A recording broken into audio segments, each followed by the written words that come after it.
بسم اللہ الرحمن الرحیم۔ کتاب نسیم ہدایت کے جھونکے، پارٹ نمبر 36، جلد اول تا چہارم۔ سوال یہ تو واقعی بات ہے، بتائیے آگے کیا ہوا؟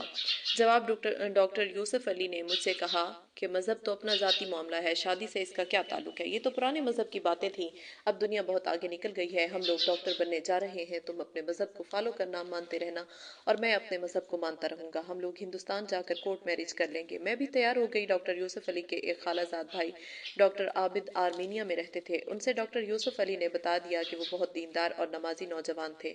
انہوں نے ڈاکٹر یوسف علی کو بہت سمجھایا کہ تم دیندار گھرانے کے آدمی ہو، تمہارے تائے اتنے بڑے عالم ہیں، کسی کافر مشرک سے کسی مسلمان کی شادی ہرگز نہیں ہو سکتی، قرآن میں صاف صاف منع کیا گیا ہے، ساری عمر حرام کاری ہوگی، اولاد بھی حرام کی ہوگی، مگر ان کی سمجھ میں نہیں آیا۔ 2-3 مہینے تک وہ کوشش کرتے رہے، مجبور ہو کر ڈاکٹر یوسف علی کے گھر اطلاع کر دی۔ ہندوستان سے گھر والوں کے فون آتے رہے، ڈاکٹر صاحب کے تایا مولانا حامد علی کے کئی فون آئے، ایک بار 1 گھنٹہ تک بات کی، مگر ڈاکٹر یوسف کی سمجھ میں نہیں آیا۔ وہ مسلمان کرنے اور پھر نکاح کو درد سری سمجھتے تھے۔ ان کو یہ بھی خیال تھا کہ میں BJP کے نیشنل لیڈر کی بیٹی ہوں، میں کسی طرح مسلمان ہونے کو تیار نہیں ہو سکتی، مسلمان ہونے کو کہنے میں ان سے ناراض ہو کر ارادہ ترک نہ کر دوں۔ اصل میں وہ مجھ سے بے حد چاہتے تھے، مجھے بھی دلچسپی تھی، مگر لوگوں کے مزاج ہوتے ہیں، کچھ لوگ بہت جذباتی ہوتے ہیں، میرے مزاج میں اللہ نے ہمیشہ ٹھہراؤ دیا ہے۔ وہ میرے رویے سے یہ سمجھتے تھے کہ مجھے کچھ زیادہ ان کی طرف جھکاؤ نہیں ہے، پھر بھی یہ خیال تھا کہ ایسے سرکردہ ہندو رہنما کی بیٹی کو مسلمان کرنے سے ایک زبردست لابی ان کی اور ان کے خاندان کی مخالف ہو جائے گی اور نہ جانے بات فسادات وغیرہ تک پہنچے۔ ڈاکٹر عابد کوشش کر کے تھک گئے، مگر ڈاکٹر یوسف علی مسلمان کر کے نکاح کے لیے آمادہ نہیں ہوئے۔ مگر میرے کریم رحمان الرحیم خدا کو تو مجھ کم ترین و ذلیل بندی پر رحمت فرمانی تھی۔ روتے ہوئے اسما بہن، میرے پیارے محسن رسول اللہ، کروڑوں اور اربوں درود و سلام ہوں آپ پر، روتے ہوئے آپ کی آل پر، آپ کے اصحاب پر، آپ کے شہر مقدس کے ترکوں پر، آپ نے کیسی سچی بات فرمائی کہ کچھ لوگ ایسے ہیں جن کی گردن پکڑ کر اللہ تعالیٰ جنت میں زبردستی داخل فرمائیں گے۔ میرا حال بھی اسما بہن کچھ اسی طرح ہے کہ زبردستی میرے اللہ نے مجھے ایمان والوں میں شامل کر دیا۔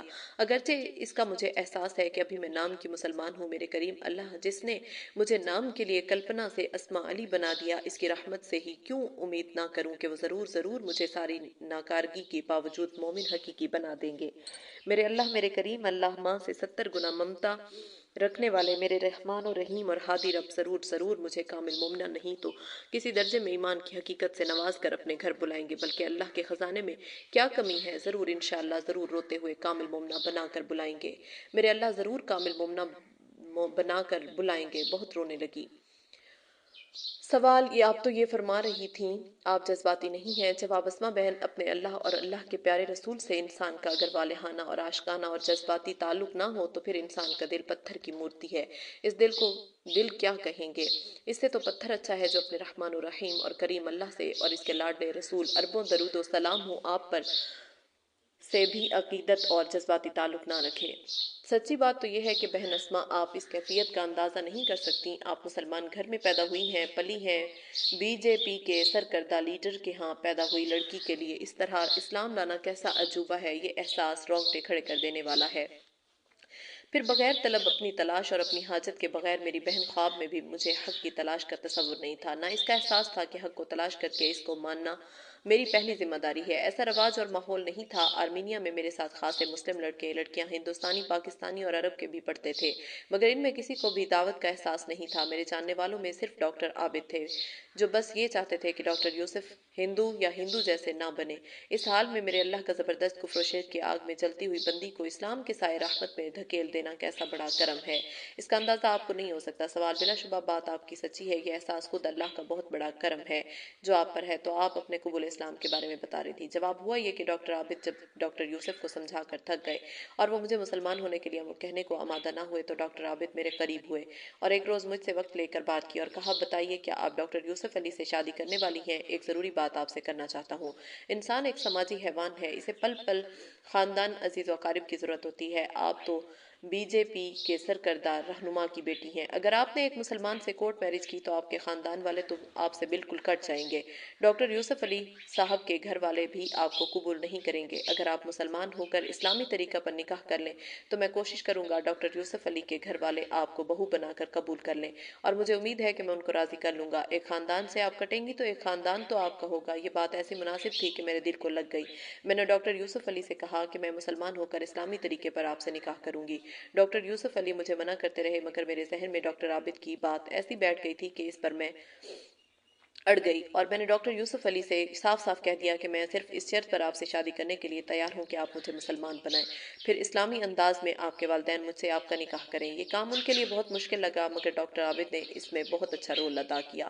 انہوں نے ڈاکٹر یوسف کے گھر والوں کو سمجھایا کہ آپ ڈاکٹر یوسف صاحب کا نکاح کلپنا سے نہیں کریں گے تو یہ لوگ کورٹ میرج کر لیں گے، بلکہ وہ کورٹ میرج کر رہے تھے۔ میں نے بہت کوشش کر کے خاندان کی عزت بچانے کے لیے، خصوصاً مولانا حامد علی کے صاحب کے نام کی لاج بچانے کے لیے مہینوں میں ان کو تیار کیا ہے۔ بہرحال گھر والے تیار ہو گئے۔ چوتھے سال کی چھٹیاں تھیں۔ میں نے اس بار گھر والوں سے چھٹیوں میں گھر نہ آ سکنے کا بہانہ بنا لیا اور کوٹا ہم لوگ پہنچے۔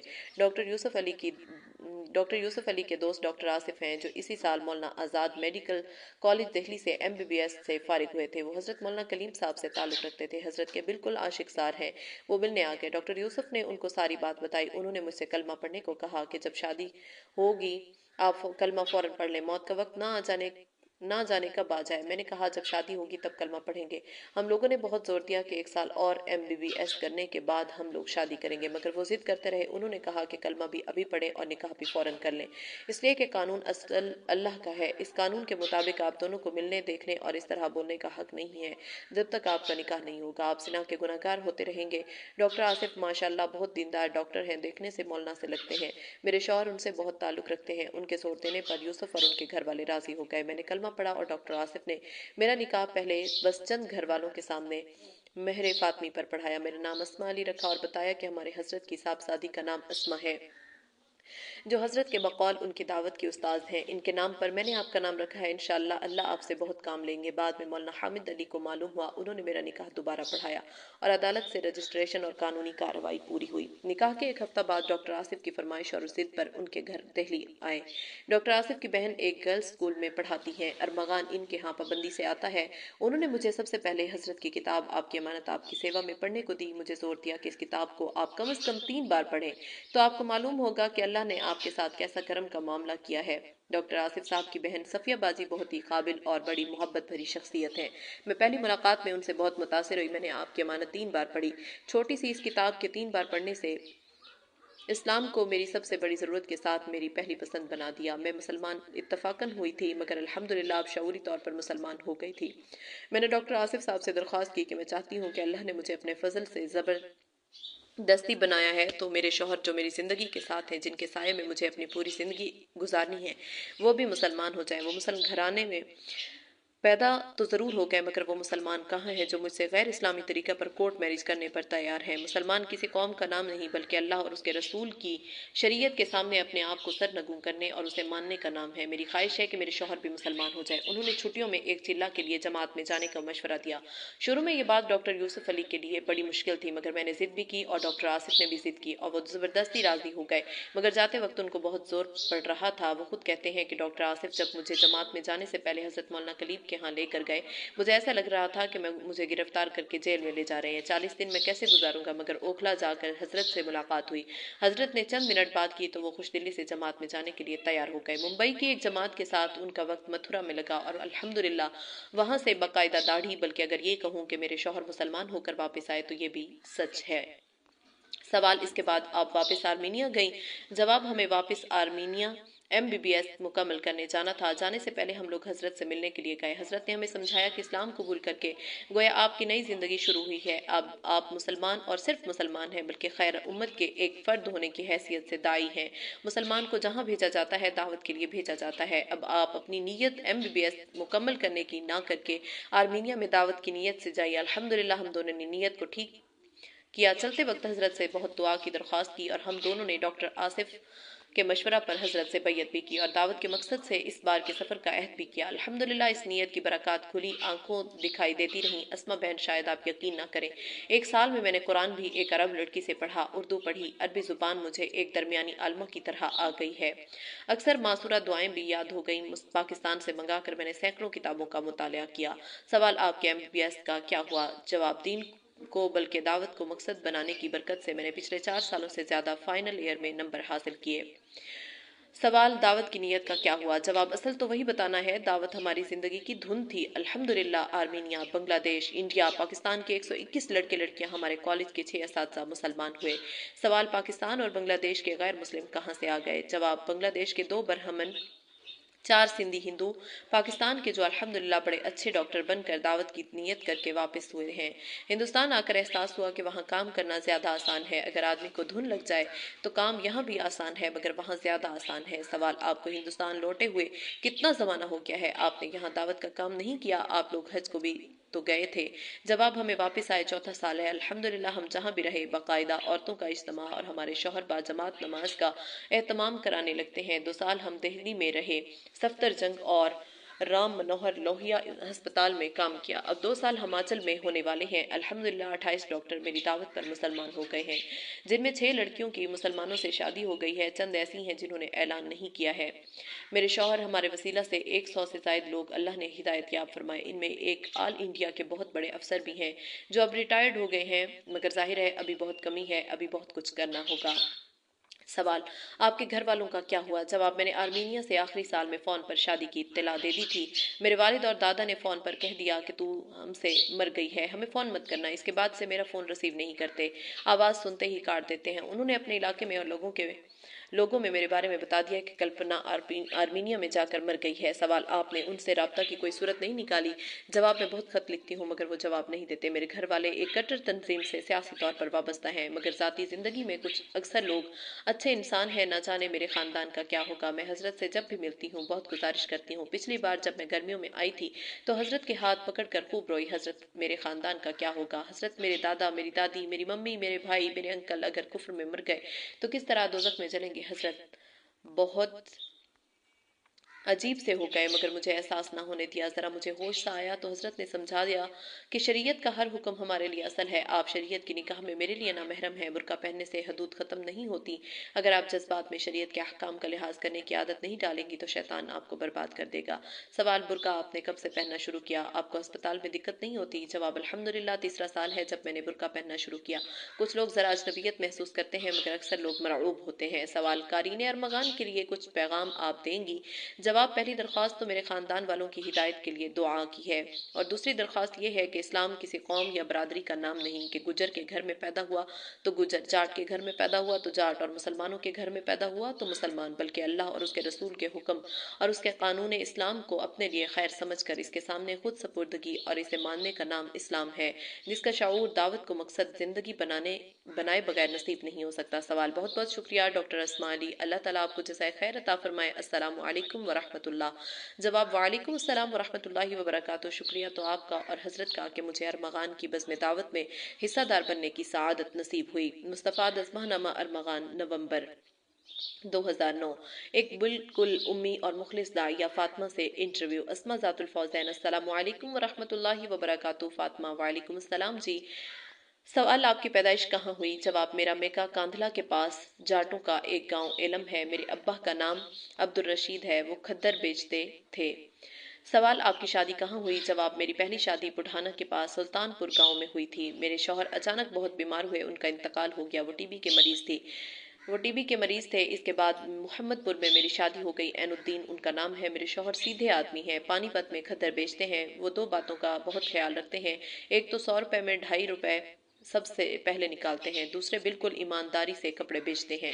سوال محمد پور میں کتنے مسلمان ہیں؟ جواب محمد پور میں مسلمان بس تھوڑے سے گھر ہیں، ہندوؤں کا گاؤں ہے، چھوٹی سی ایک مسجد ہے، مسلمان بھی بس نام کے ہیں۔ سوال آپ کو یہ دین کے نام سے کیسے دلچسپی ہوئی؟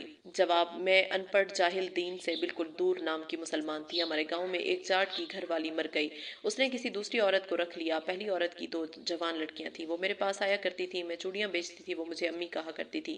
گاؤں کے اکثر بچے بچیاں مجھے امی کہتے تھے، گاؤں والے سبھی مجھ پر اعتماد کرتے تھے، جس کو کوئی کام ہوتا، سودا منگوانا ہوتا، میں لا دیتی، کسی کو دکھ تکلیف ہوتی میں بڑھانا لے جا کر دوا دلواتی۔ جاٹ اور دوسرے لوگ اپنی جوان بچوں بچیوں کو میرے ساتھ بھیج دیتے۔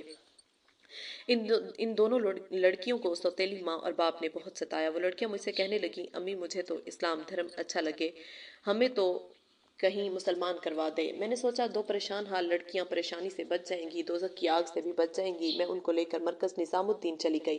وہاں آپا جی نے ان کو کلمہ پڑھایا، ایک کا نام انوری اور دوسرا کا نام سروری رکھ دیا۔ ہندی کی کتاب لے کر وہ نماز یاد کرنے لگی، پھر پابندی سے نماز پڑھنے لگی۔ مجھے بھی شرم آئی کہ یہ کل کی مسلمان تو نماز کی ایسی پابند اور میں پرانی مسلمان نماز سے دور۔ میں نے بھی نماز شروع کر دی۔ مجھے یہ بھی خیال آیا کہ ان مٹی کی بنی ہوئی لڑکیوں میں شرم تو نماز پڑھے، لڑکیوں کی شرم میں تو نماز پڑھے اور اپنے اللہ کے حکم کی شرم نہیں۔ میں نماز میں خوب روئی، دعا کی، میرے اللہ میاں مجھے معاف کر دو، میں اب آپ کے حکم اور آپ کی محبت میں نماز پڑھوں گی۔ پھر میں نے ان دونوں لڑکیوں کے رشتے تلاش کیے۔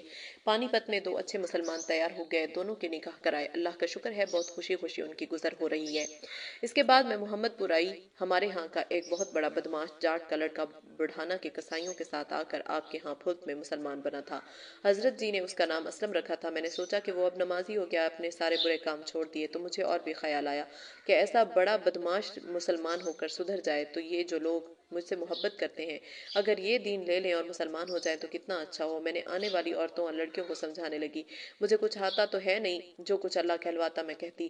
پہلے 1-2 لڑکیاں اور اس کے بعد 6 مہینے کے بعد ایک اور لڑکی تیار ہوئی۔ میں نے ان کو دہلی لے جا کر مسلمان کرایا اور اللہ نے رشتے بھی دلوا دیے۔ ان کی شادیاں بھی ہو گئیں۔ سوال: آپ کو جوان پرائی لڑکیاں لے جاتے ہوئے ڈر نہیں لگا؟ جواب: پہلی دفعہ ڈر لگا۔ میں نے سوچا کہ گاؤں کے لوگ مجھ پر اعتماد کرتے ہیں، اگر کسی نے دیکھ لیا تو کہہ دوں گی کہ دوا دلانے جا رہی ہوں یا علاج کروانے لے جا رہی ہوں، اور بات سچی بھی تھی کہ اصل علاج کروانے لے جا رہے تھے۔ مگر بعد میں ڈر نکلتا گیا، اپنے اللہ پر بھروسہ ہوتا گیا۔ میرے دل میں تھا کہ اگر کوئی کہے گا تو صاف کہہ دوں گی کہ نرک سے بچانے کے لیے لے جا رہی ہوں، مگر اللہ کا شکر ہے کوئی نہیں ملا، نہ کسی کو مجھ پر شبہ ہوا۔ سوال: اس کے بعد بھی آپ نے کسی پر کام کیا؟ جواب: ایک زمیندار باپ کا لڑکا میرے گھر کی دکانوں میں دواؤں کا سٹور کرتا تھا، وہ ڈاکٹر بھی تھا، وہ مجھے نماز پڑھتے دیکھتا تھا۔ ایک دن مجھ سے کہنے لگا، ارے اماں تو یہ نماز کیوں پڑھتی ہے؟ سامنے موم بتی جل رہی تھی۔ میں نے کہا، بھیا میرے بھیا ذرا اپنی انگلی موم بتی میں لگا۔ وہ کہنے لگا، میں کیوں لگاؤں، جل نہیں جائے گی؟ میں نے کہا، بیٹے جب تو ذرا سی موم بتی میں انگلی نہیں جلا سکتا تو دوزخ کی آگ کو کیسے سہن کرے گا؟ پھر میں نے اس سے کہا کہ تو نے کسی ہندو کو مرتے نہیں دیکھا؟ اس نے کہا دیکھا ہے۔ میں نے کہا اسے جلتے ہوئے بھی دیکھا ہے؟ اس نے کہا دیکھا ہے۔ میں نے کہا تو نے نہیں دیکھا ورنہ تو ہندو نہیں رہتا۔ 2 روز کے بعد ایک ہندو عورت مر گئی، پھر اس کو شمشان لے گئے، وہاں اس کو آگ لگا دی، سارا کفن جل گیا، وہ ننگی ہو گئی، پھر لاٹھیوں سے اس کے سر کو پھوڑا اور بری طرح جلایا۔ اتفاق سے اگلے روز ایک مسلمان دھوبی مر گیا، وہ اس کو دیکھنے گیا، وہ اچھی طرح نہلایا، اہتمام سے کفن پہنایا گیا، خوشبو لگائی گئی، کتنے پیار سے اس کو قبر میں اتارا گیا۔ جب لوگ مٹی ڈالنے لگے تو اس نے کہا، میں بھی مٹی ڈال دوں؟ لوگوں نے کہا، اگر تو نہایا دھویا ہو تو مٹی ڈال دے ورنہ ہاتھ مت لگانا۔ اس کے دفنانے کے بعد جب وہ واپس آیا تو بالکل چپ چپ رہنے لگا۔ میں ایک دن بڑھانا گئی تو ایک حدیث کی کتاب اس کے لیے لے آئی، وہ اس کو پڑھتا، وہ چپکے چپکے نماز پڑھنے لگا۔ اس نے اپنی بیوی سے بتایا، وہ بیوی اس کو نماز پڑھاتی رہی، پھر اس کی بیوی نے گھر کے لوگوں کو بتا دیا، گھر کے لوگوں نے اس پر ظلم شروع کیے، کیسے کیسے پہاڑ اس پر ٹوٹے، اس کو دیکھ کر ہم سب بھی روتے رہتے۔ وہ پٹتا رہتا، کہتا رہتا، تم میرا گلا کاٹ دو، میں اپنے رب سے یہ کہہ دوں گا کہ تیرے لیے میں نے زبان کٹوا دی۔ اس کو کمرے میں بند کر کے مرچیوں کی دھنی دی جاتی۔ ایک دن جان بچا کر وہ میرے گھر میں گھس گیا، مجھے خبر نہیں ہوئی، اس کے گھر والے میرے پیچھے پیچھے گھر میں آ گئے، میرے گھر کی تلاشی لی، میں بے فکر تھی کہ وہ میرے گھر میں نہیں ہے۔ میں نے چڑھانے کے لیے کہا کہ اوپر چوبارے میں دیکھ لو، وہ چوبارے میں گئے، وہاں 3 گٹھڑیاں سرسوں کی لکڑیوں کی کھڑی تھیں۔ میں نے ان سے کہا کہ ان لکڑیوں کو بھی دیکھ لو، کہیں ان کے پیچھے چھپ رہا ہو۔ انہوں نے لکڑیاں ہٹا کر دیکھی، پھر چلے گئے۔ جب میں کواڑ بند کر کے اوپر گئی تو وہ ان لکڑیوں میں سے نکلا، کہنے لگا، ارے امی اگر میرے اللہ یہاں ان کو اندھا نہ کرتے تو مجھے مروا ہی دیتی۔ اس نے بتایا، جب وہ مجھے دیکھنے آئے تو میں لکڑیوں کے پیچھے کھڑا تھا، میرا سر اوپر دکھائی دے رہا تھا، مگر ان میں سے کسی کو نہیں دکھائی دیا۔ اس کے بعد ہی ہمیں سچا ایمان نصیب ہوا۔ میرا لڑکا انتظار بھی اگلے روز جماعت میں چلا گیا، میری بچیاں بھی نماز پڑھنے لگی، میرے دونوں بھائی بھی علم سے یہ قصہ سن کر جماعت میں چلے گئے۔ سوال: اس کے بعد کیا ہوا؟ جواب: حسین پور کے مولانا معاذ اور حافظ نواب اس کو لے کر پھلت آئے اور حضرت جی نے اس کو کلمہ پڑھایا، اس کا نام صہیب رکھا اور جماعت میں بھیج دیا۔ اس کے بعد اس کے گھر والے ہمیں ستانے لگے، روز آتے کہ یا تو اس کا پتہ بتاؤ ورنہ تیرے گھر کے سب لوگوں کو مار دیں گے۔ ایک دن جب لوگوں نے بالکل ماننے کی ٹھان لی تو میں بچوں کو لے کر بڑھانا آ گئی، گھر کو تالا لگا دیا، سوچا کہ